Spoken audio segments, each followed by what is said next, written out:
Hello and welcome to Occupational Therapy Conversations. In this episode, I have my guest Kim, and we explored a case of a person who has a diabetes, and we explored on the things that we can be doing as an occupational therapist. I hope you enjoyed the show. All right, welcome once again, and we are into OT Conversations, and this is how, and we are with our very frequent visitor, Kim.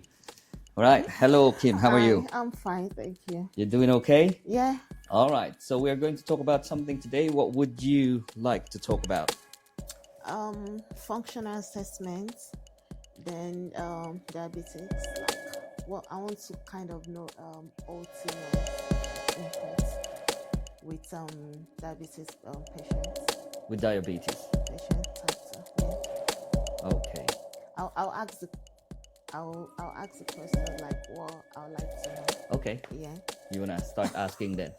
Yeah. Okay. Yeah.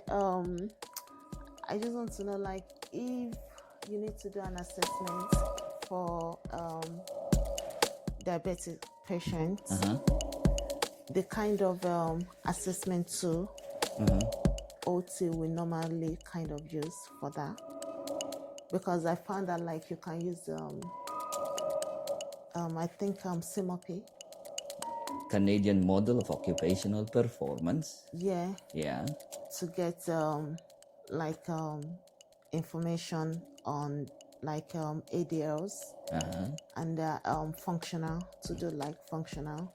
So I just want to know, because it's a little bit, I couldn't like kind of get a lot of information what assessment to the kind of use. What kind of assessment is required? Yeah. Okay. Well, your assessment as an occupational therapist will always have to be based on occupation. And occupation is, like we said, there are areas of occupation: ADL, work, and leisure. It depends on where you are. Are you in the hospital? In the hospital. So you won't be in the community? No. No. So you're in the hospital. Yeah. Okay. So it's the same basic requirement that you needed to do. So have an established information about who this person is. We need to establish who the person is. Who are they? The person has been managing well at home, but they've got ulcer plantar on their foot. They use rollator frame, but the person has missed his appointment to go and see ophthalmology. Right.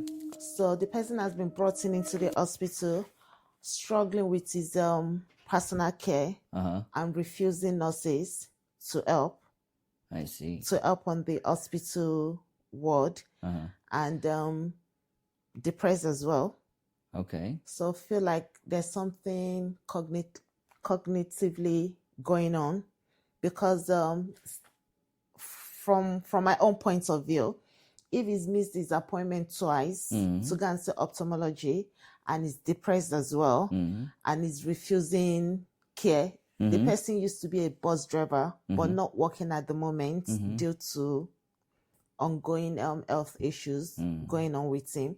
So if I was to go and do like an assessment with that person, I think as an OT student, what I would do is like what we normally do: screen the notes, gather like information first, then go to the patient to do my own initial assessment.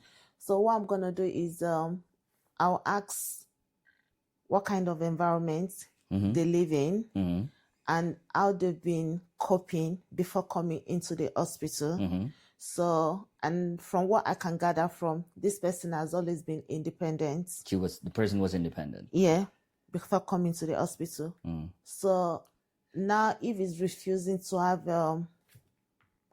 help from carers, so how is he been doing his own personal care at the hospital? So I would like to do like ADL person like an assessment, just to see how he's been doing it by himself since he's been refusing, and how he's been dressing up. So from there, I'll be able to assess maybe if he's doing it. I'm just imagining like I'm assessing the patient. So if the patient is doing personal care and I'll see what he's struggling with, maybe upper body or lower body. So if this person is kind of, I think most people struggle with lower body, so I might kind of advise him on how to do his lower body. And maybe that's when thing is gonna come in. What's it called? Like a long handled reacher. Yeah, putting on his trouser. And if you can still stand, that means you can actually stand to do the lower parts. Yeah. Like for a few minutes and stuff like that. But I think what I just want to know is what assessment tool that I can use. So assessment tool. Yeah, for a diabetics. I see. Well, if you want to do, well, first, like an occupational therapy assessment, first and foremost is there's no international tool that describes it, okay, in terms of their ADLs. So you would have to have that initial interview, like what you said, establish who the person is, what does the person do, do they live alone? The same as what you would encounter here. Yeah. So have an established first, who is this person? Well, do they live alone? Were they independent prior to this? What's the home situation is? So you need to know who the person is. That is the first part of the assessment. The next thing, you need to establish how they were prior to being in the hospital. So I would assume that this person was independent prior to this. And then now in the hospital, the person is now in the hospital. Okay. And then the next thing you need to do is, how are you now? Are you still able to do the things that you were doing? And based on one of the tools that you can use is what we're using here, which is the care measure. It's the Cambridge ADL and Rehab measure, because it compares the baseline abilities and to the current abilities. Isn't it? It tells you before you were independent, now you're not independent. With bed, with chair, it's the same. With toilet, it's the same. So that's one way you can quantify it. Yeah.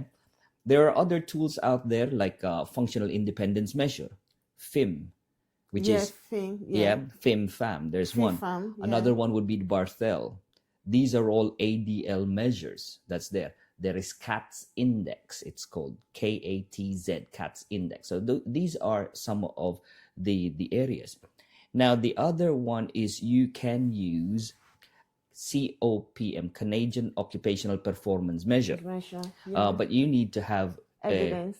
You need to have access to the tool. And in that, COPM is you assess the areas on, you get the person to identify areas that they have problems with, and then you get them to score what's their performance in a scale of 1 to 10, or put a score in terms of how important they are. 1 to 10, 10 being important, 0 is not important.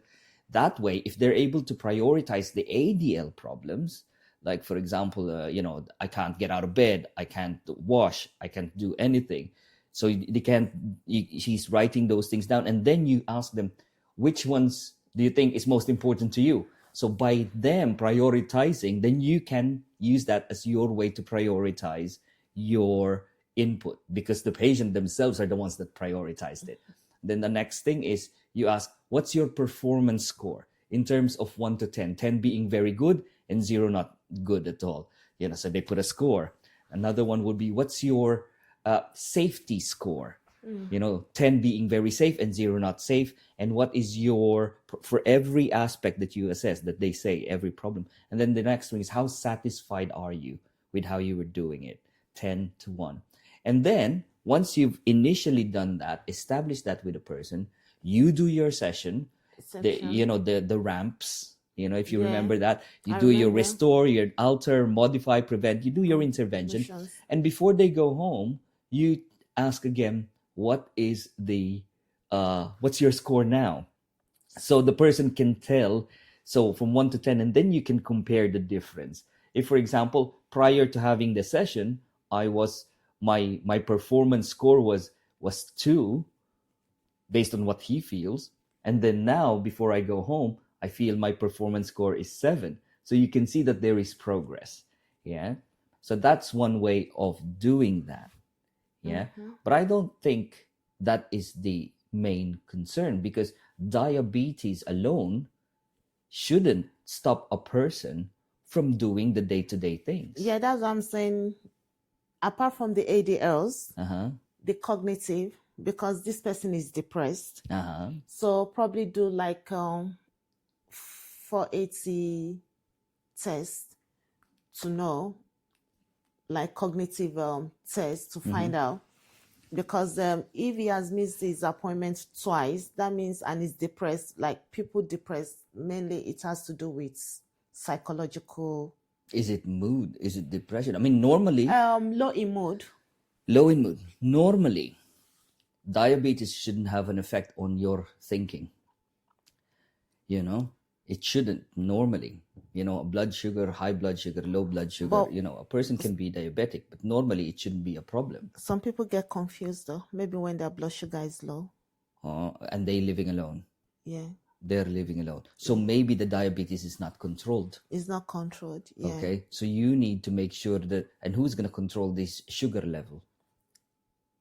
We need to, that's what I'm thinking, like as an OT, you can work with diabetics nurse, which they can actually teach him on how to control his blood test. I'm sorry, blood sugar. Can I ask a question? Yeah. Is he insulin dependent or non-insulin dependent? Non-insulin dependent. So it can normally be controlled by medication. So we can actually, as an OT, we can actually set up like a reminder for him to kind of remind him to take his medication. Yeah. So is it that we use like an alarm, which you can use like alarm to do that. Use the phone. Yeah. Yeah. And some people have got this is it Dorset whatever. Yeah. That, like Dorset box. Yeah, Dorset box, like so that it will be easy for him and knows the days, like put the days on, like what days. So the issue here is medication routine. In terms of your ADLs, medication routine, missing out medication. You want him not to miss out the medication. How are you going to do that? You will be using modify technique, modify approach, which is use a alarm, or you use Dorset boxes. That's modify intervention, isn't it? That's why. So that's medication routine, ability to maintain their medication. What about the ability to maintain appointments? This is now in the community. We can actually refer him to. We can refer him back. That's the if it's OT community, but OT community, they don't really deal with that. Who's gonna do it? So we can refer him back to diabetics and nurses service. Nurses, maybe nurses thing in the community. Is it? Do they call them district nurses or something? Probably. Yeah. If it's a service that they do, why not? If there is a service out there that monitors, hey, you need to be here, you need to be reminded. Usually GP appointments will contact the person, and then they do that. Normally, different services have done that. So if there is a way that's doable, then that's fine. And what kind of intervention would that be? I think the intervention is... In terms of the ramps. The intervention is not going to be restorative. No. And it's not... it's not modified. It's not modified. And restorative. No. What's the other one? The last bit. Rams. Prevent. It's not prevent. Well, eventually, depending on how you write it down. Yeah. Depending on how you write it down. How are you going to prevent him from missing? Yeah. So you can write it down. Patient will be able to maintain. But what are you going to do? You're going to refer. Yeah, I'm going to refer him. And that referral is support intervention. Support intervention. Isn't it? Yeah. And you can justify it. You're supporting, providing that support. The referral, the act of referring, it means that you are enhancing the context. You are making opportunities for him. If you want that, then that's a support intervention. But you can write that down based on your documentation and say, I'm providing referral to prevent him from missing out. Then that becomes a prevent intervention. Prevent intervention, yeah. You see what I mean? Yeah. Your treatment depends on your reasoning. But equally, that it's the same, isn't it? Depends on how you justify. It's not like paracetamol. A paracetamol, you give somebody a paracetamol, and then it will address the temperature problems. Yeah. Whereas with OT intervention, it depends on your goal. So one treatment can be preventative, but it can also be supportive. Depending on your reasons, which is always good. Yeah. That's why I always say, anything we do as OT matters and always has an outcome. Okay. So that's that. But he's missing these out. It looks like there's an element of self-neglect. Yeah. If there's self-neglect, we can actually involve a social worker to kind of know what is maybe any self-neglect. We can actually involve a social worker to work with him because they kind of deal with stuff like that. Having somebody coming in to check up on him. So we can work with social worker. And in terms of mobilizing, he's got steps in the house. I know in the hospital, you can actually do like, the physio can do like steps with him. So restorative practice. So they can do steps with him.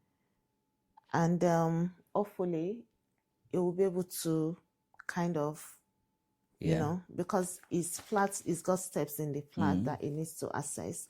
So with that, if he's practicing, so from there, he will be able to do steps when he gets some. Okay. And he uses rollator frame. So I think basically as an OT, what we just need to kind of work on is ADLs. How is he going to manage with other stuff like cooking and everything when he gets home? How's he eating? Before he gets into the hospital, he made his meals by himself. So I wish he can actually do that, independently. So no concerns. I think the most thing is just more of his more of like what you said, the social work thing. Yeah, supportive. If he's not able to do it. Yeah. Okay. Do you know one thing that we're probably missing here? The first thing before you do anything with the patient is to really work and collaborate with the patient. Because as occupational therapists, couldn't solve the problems unless the problems are actually identified by the patient. If he's missing out these appointments, if he's not looking after himself, you have to ask him why. Does he see this as a problem? Are you willfully missing it? Or do you not want to do it? I'm thinking, because we need to work together. It needs to be person-centered. Exactly. It has to be him who needs to be in control of this. So as an occupational therapist, your assessment, yes, you've established what he was doing. You've established the home. You've established the pattern. But there is a problem. The problem is you're missing these things out. And we want to identify, is this by chance that you're really missing it out? Or are you willfully not motivated to do this? That's what I want to say. Maybe because he's depressed, low in mood. Oh, yeah. Sorry. Yeah, maybe because of low in mood. Then the model that you are tapping on is model of human occupation, isn't it? Yeah. Where a person's drive starts with volition, values, interest, and personal causation. Have you come across the model of human occupation?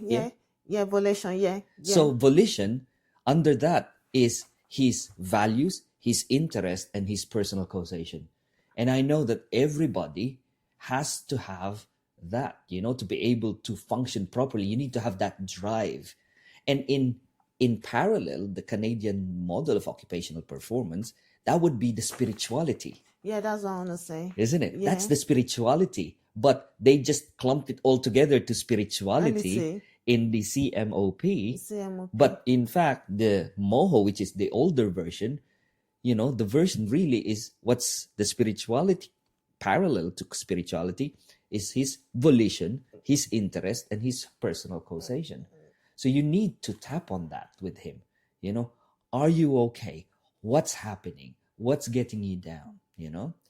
Sometimes if you come across with somebody who is bombarded with conditions, you just don't want to do anything, isn't it? Yeah. You want to give up. It's like, oh my God, I feel so good.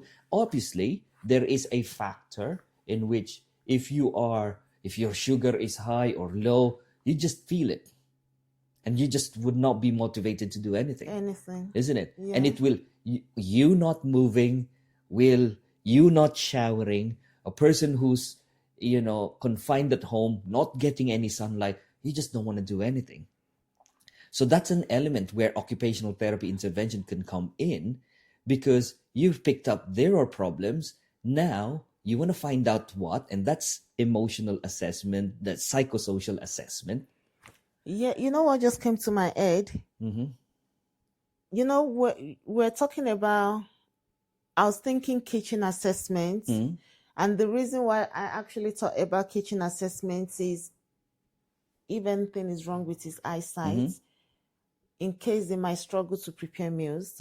So since he has missed his ophthalmology appointment twice, so if I do kitchen assessments, I'll be able to see if he's finding it difficult to take things, maybe cups, kettle, like that. We're able to tell like there's something definitely wrong with his eyesight. Like the thing about this eyesight now, yes, kitchen assessment, you do that, you only if he identifies it to be a problem. Okay. If he says, it's like, I'm having problems preparing my meals, then let's look at this.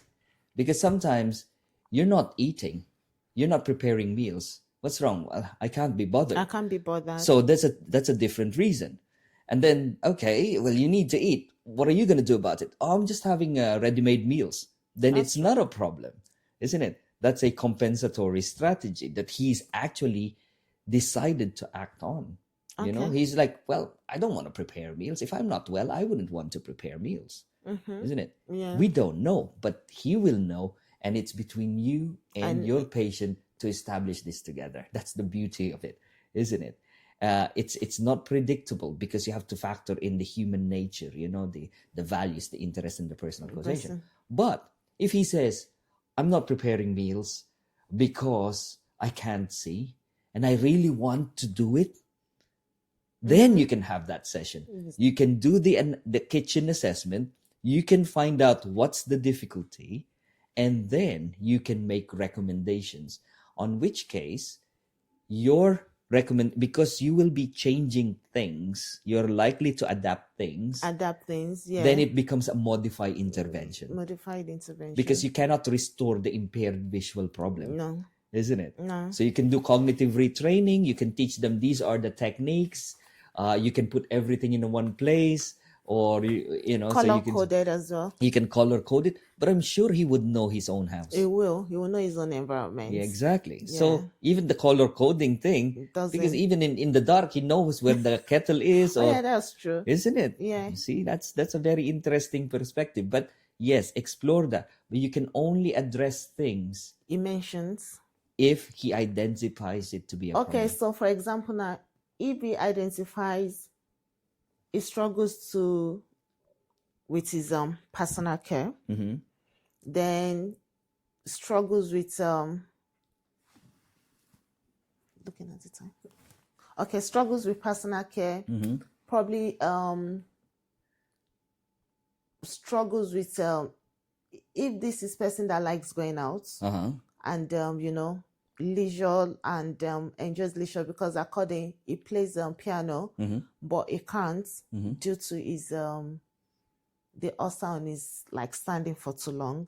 So let's say that's what he likes to get back to, like doing his personal care, get back to like doing his leisure, like things he enjoyed doing before. So the way I think with the ADL, I know how I'm gonna do that, like support him. We can do like assessments in the hospital before he goes back home. But in terms of leisure, I'm like, to be honest, I don't know what to do with that. I won't even lie to you. I think, and I mean, if somebody has a problem, the problem here is the context. Yeah, he's not engaging on leisure activities because a lot of things are happening with him. Yeah, the ulcer on the legs should not stop him from playing the piano. Yeah, but he goes to the. How is he gonna get there? So he doesn't have the in the house. I thought he has a no. Okay. He goes to somewhere somewhere to play that. So I'm like, if he's struggling with mobility and he uses rollator frame, how will he get back doing that? How? Yeah. It's a long distance, isn't it? Yeah, it's a long distance. He can get on a taxi. Oh, is it? Is it that far that you need to take a car? Yeah. Another option is if you have problems with functional mobility, and this is outdoor. Yeah. Why not have an electric scooter? You know, like a mobility scooter. Mobility scooter. That's true. Isn't it? I didn't think of You didn't think about that? Oh, okay. Well, that's a compensatory strategy. So the problem is what?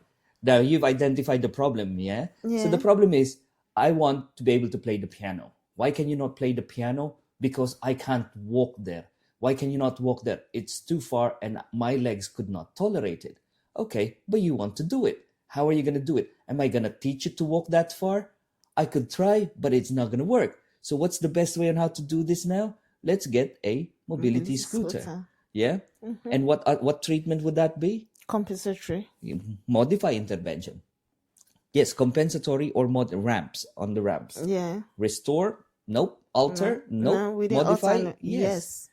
And now you would do that. But if you're in the hospital, can you provide him with electric scooter? No. How's he gonna get that? There's something downstairs. There's a piano downstairs. So he can use a wheelchair. Yeah. Well, we're not talking about community, is it? No, we are talking about I think this compensatory thing will be goes when it goes on. To home, yeah. Yeah, but goes for now. Okay. In the hospital. This one, the compensatory thing is going to be long-term goals. It's going to be on that. Okay. But the short-term goals in the hospital now. But the hospital is such a short term that really it's almost out of the equation. But yes, maybe if you want to do this now, yes, we can do that. But if a person needed to be at home in the community to be able to move around, you may have to refer the person to wheelchair services or community services for assessment and issuance of mobility scooter. Yeah, that's one where the funding is coming from social services. Yeah. And that would have been a supportive intervention. Or equally, you can just advise him to buy his own mobility scooter. Yeah. So OT community can make that referral to social services. You can make, if you're in the hospital, I can do it. You can make that. That would be supportive intervention. Supportive if you're doing it from here. If you're doing it from the hospital, it will be supportive. Because all you're doing is you're making that referral. It just meant that you're enhancing the circumstance upon which he can do what he needed to do. And then one thing I think I can do as well, which is going to be on long-term goals, because when you think someone that used to be a bus driver, but it can't at the moment due to what is going on with him, due to mobility. So I think I can make social services can do with that in terms of finances as well. But in terms of him going back to work, I can recommend if they can actually make him do like administrative work. That's one. But that is if you are working in the community. But I can refer to community OT to do that on his Yes. behalf, to Yeah. recommend if you can do like administrative work for Yes. now, Yeah. pending the time is physically That's fine. fit. Yeah. But that's what's happening is if you're in the hospital, like I said, where are you starting with? So you're in the hospital, you will make that referral to the community therapists. That intervention is supportive intervention for vocational rehab. Yes. Yeah. Yes. And the ones that are doing the vocational rehab are the community teams, or Yeah. maybe there's a vocational rehab team. Now, if you are in that team in the community, then you will have to make that workplace assessment. You know, if I'm I'm in receiving, I'm an OT in the vocational rehab. You make that referral. You're from the hospital. Yeah, I made the referral. You made the referral, so you've done a supportive intervention. I am now a therapist looking out. I've received this referral. I'll make an assessment. When he's home, I'll see him. What are you doing? You want to go back to doing the bus driving again? Yeah. I'll see him standing, walking, getting into the place. How are you able to do that? If he's able to do that, then that's fine. If it's not at all that it's possible for him because of the eyesight, because the eyesight has become a problem, then you will be unsafe to drive. I might recommend that you're not safe. I might even get the ophthalmologist or orthoptist to do that, because it's not my call. It'd be a call of a doctor. Then now let's try and thinking about redeploying you into administrative work. But even with that, with administrative work, you'll have to explore on bigger screen, bigger texts. That's like adaptation. But the game is different. It's different because we're now thinking about vocational rehab, and this is now in the community. So we make the referral to the community. Yeah, for that. Yeah, that's like supportive intervention. So so mostly we're just going to be doing supportive, modifying.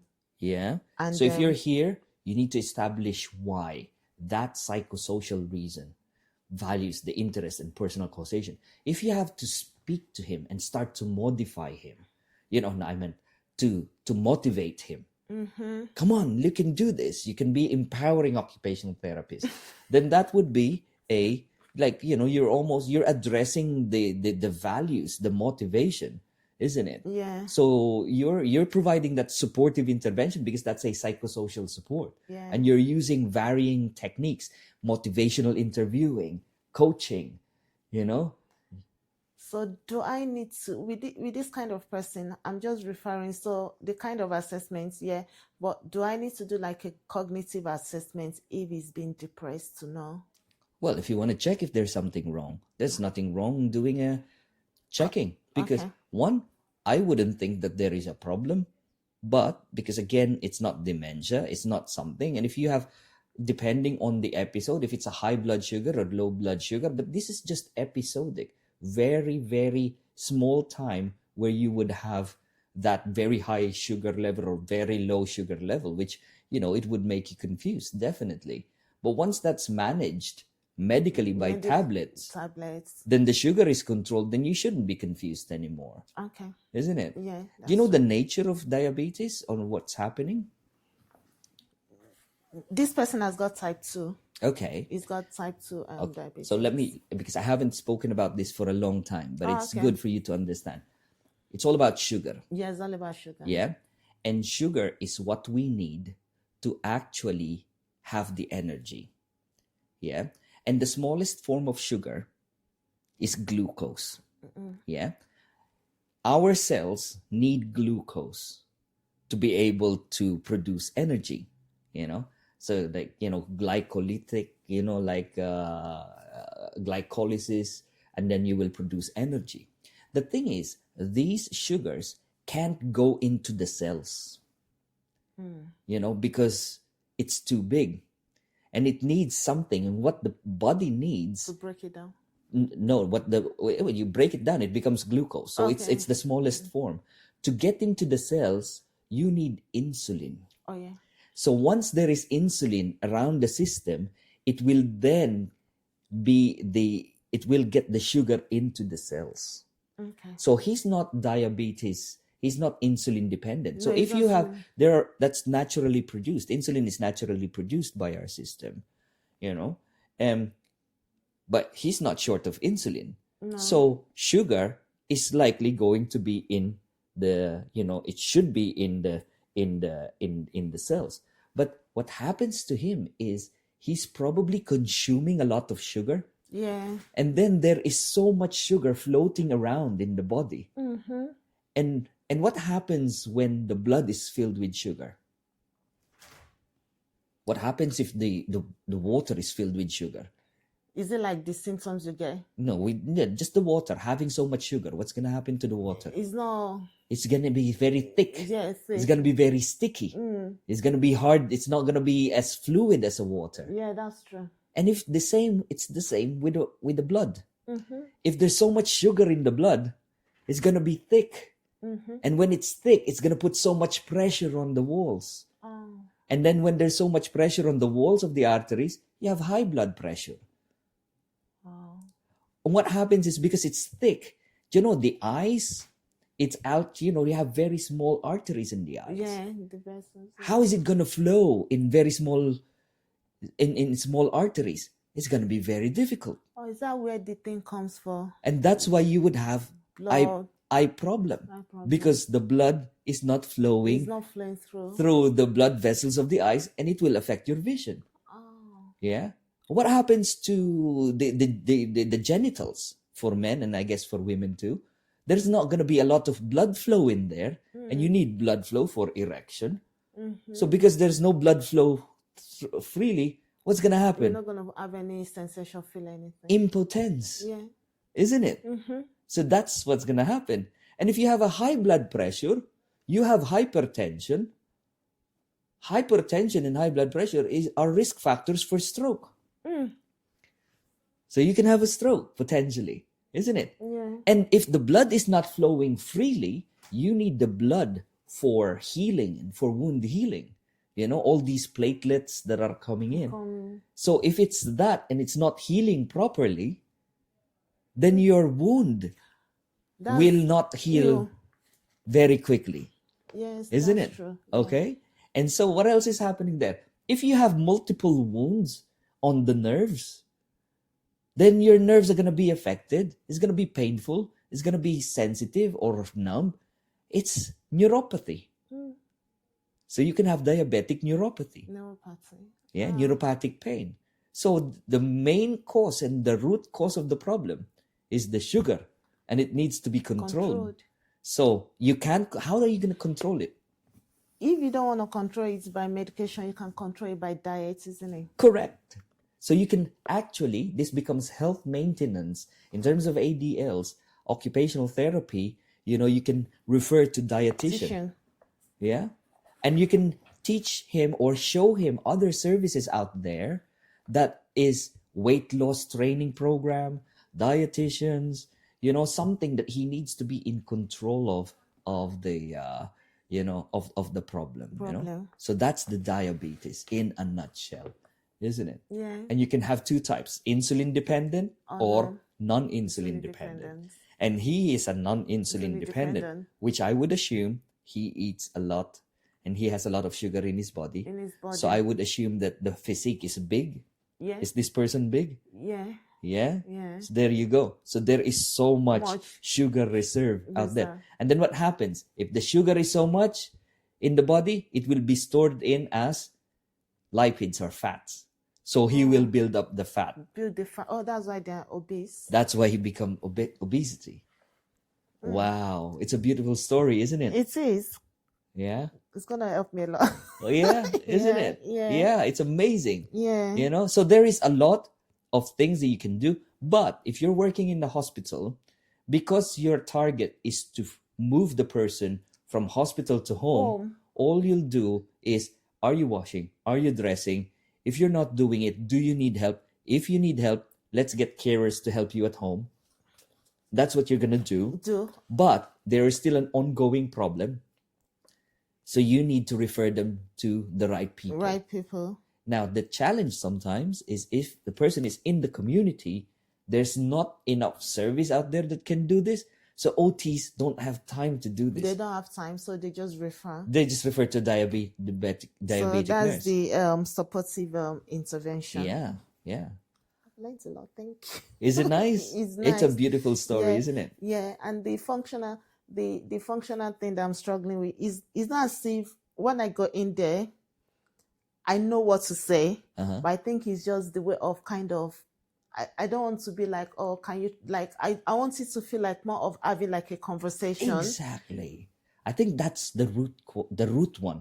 The therapeutic collaboration is what happens. Is the OT, you coming in, really having this heart-to-heart conversation. Excuse the pun. If you're in a heart center, I don't know. Heart-to-heart conversation with the person.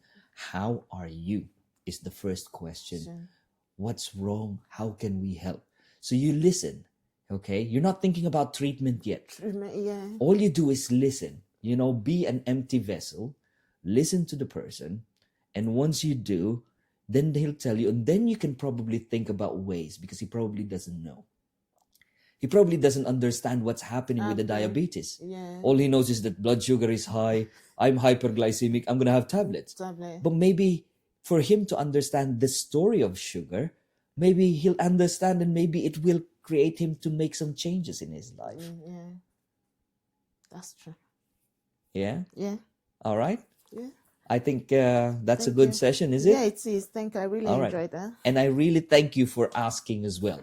Yeah, because I think with this, and that we're doing this, a lot of people can potentially listen to it and learn from this. Yeah. Okay? Yeah. All right. Thank you. Until next time. Next time. See you soon. See you. Bye. Bye. If you enjoyed this podcast, talk to your friends and colleagues about it. Like it, subscribe, share, and do what you can to appease whatever algorithm that is at play. I am but your humble clinician, albeit with years of experience, I have very little understanding of this digital world. So if you have any questions, or if you have topics that you want me to talk about, drop me an email. It's riot.conversations@gmail.com. Just remember, guys, anything you do matters and has an outcome. Until next time, bye.